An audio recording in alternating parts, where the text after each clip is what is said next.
티셔츠 매출을 계산해 보도록 하겠습니다. 먼저 재고량을 계산하려고 합니다. 재고량은 입고량에서 판매량을 빼면 재고량이 되겠죠. 그러면 재고량은 항상 수식은 는으로 시작한다고 했고요. 입고 마이너스 판매 엔터하면 되겠죠. 근데 지금 뭔가 이상하게 입력이 잘못되었다는 표시가 나오고 있습니다. 수식 입력줄에 이렇게 갖고 가서 클릭하면 내가 선택한 피연산자들이 색상으로 나타나게 되는데요. 입고는 D4가 제대로 선택이 된 것 같은데 판매가 E4가 선택돼야 되는데 E3이 선택되었죠. 셀을 잘못 선택했습니다. 그럼 이 피연산자를 셀을 이동을 해줘야 되는데 이동하는 방법은 이걸 뭐 E3을 이렇게 지우고 이 연산자가 있는 상태에선 항상 다음 피연산자를 기다리고 있습니다. 그럼 여기에 특별하게 할 거 없이 연산자가 입력된 상태니까 피연산자 이렇게 클릭하셔도 되고요. 혹은 수식 입력줄에 클릭하면 피연산자들의 색상이 나오게 되는데 이게 잘못된 거잖아요. 판매라고 돼 있는 이 3셀에 선택된 게 잘못된 겁니다. 그러면 그 셀의 테두리에 마우스 커서를 가져가면 테두리가 지나게 되면서 마우스 커서가 사방 화살표가 나오게 됩니다.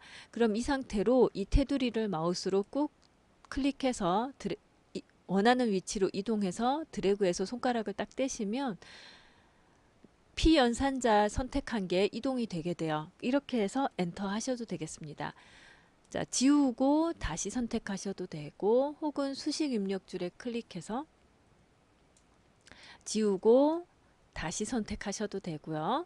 혹은 수식 입력줄에 클릭해서 내가 잘못 선택한 피연산자를 마우스로 이렇게 잡아서 이동하셔도 되겠습니다.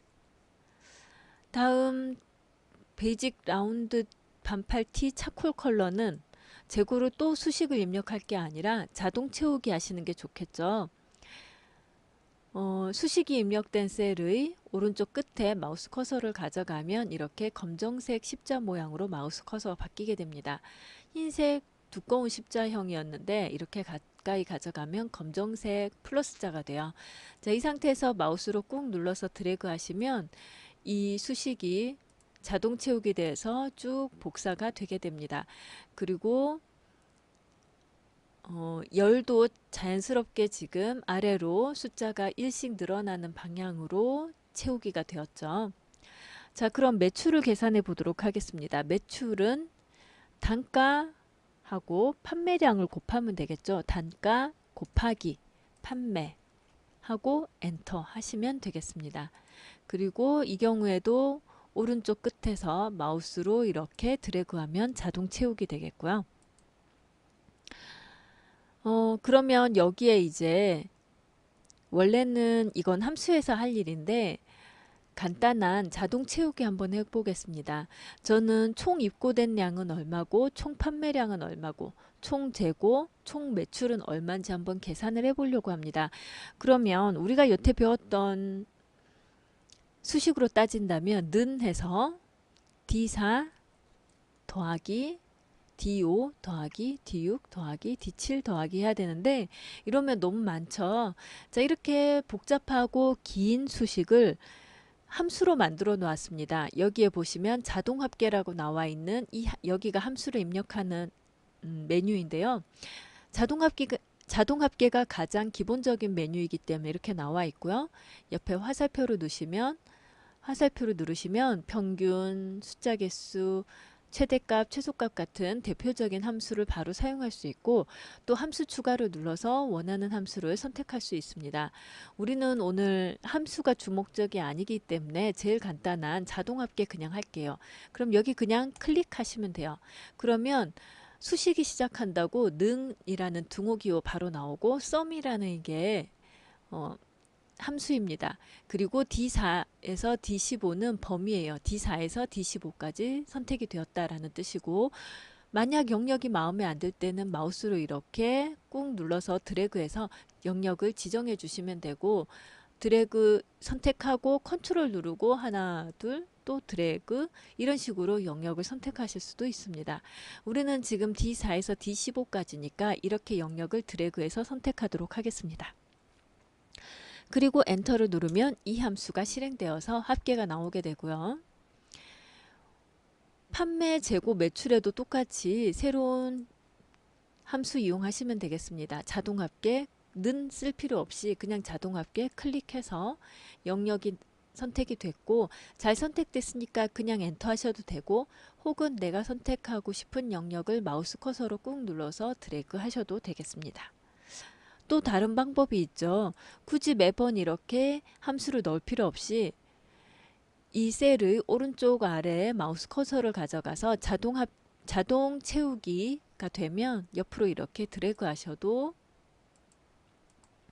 자동 채우기가 돼서 함수가 지정되게 됩니다. 그럼 함수도 지금 똑같이 잘 채우기가 된 걸 확인할 수 있습니다. 그 다음 우리가 앞에서 배웠던 연산자 중에 산술 연산자는 지금 사용을 했어요. 그리고 비교 연산자는 여러분이 쓸 일이 많지는 않다고 했습니다. 문자 연결 연산자 이 AND를 사용을 못했는데요. 문자 연결 연산자를 한번 사용해 보도록 할게요. 자, 저는 제목에 2017년 6월 티셔츠 매출이라고 했는데 이 엑셀 파일에 이제 시트를 계속 복사를 해서 2017년 7월, 2017년 8월, 2017년 9월까지 파일이 쭉 나오게 될 거고요. 또 품목도 티셔츠만 하는 게 아니라 스커트, 원피스, 블라우스 종류대로 다 하려고 합니다. 그럼 그때마다 이 제목줄을 다 찾아서 다시 쓰기가 귀찮겠죠. 그럴 경우에 여기에 AND를 쓰게 되고요. 자, 그러면 수식은 일단 는으로 시작을 한다고 했고 2017년 6월 AND 티셔츠 AND 하시고요. 이 수식줄에 문자를 넣고자 할 때는 따옴표를 갖다 쓰게 됩니다. 큰 따옴표 해서 매출 하고 큰 따옴표로 끝내게 됩니다. 그러면 AND 하면서 지금 선택한 셀들이 글자로 나오게 될 거고요. 마지막에 이 없는 문자는 내가 큰 따옴표 두 개를 이용해서 문자로 입력을 해준 겁니다. 그리고 엔터 하시면 이렇게 2017년 6월 티셔츠 매출로 나오게 되고요. 나는 사이가 좀 띄어졌으면 좋겠다. 그럴 때는 매출 앞에 이렇게 스페이스 눌러서 한 칸 띄우셔도 되고 또 티셔츠도 이 앞에 더블 클릭해서 엔터해서 한 칸 띄우셔도 되겠습니다. 그럼 여기에 자동으로 한 칸 띄우기가 되게 되겠습니다.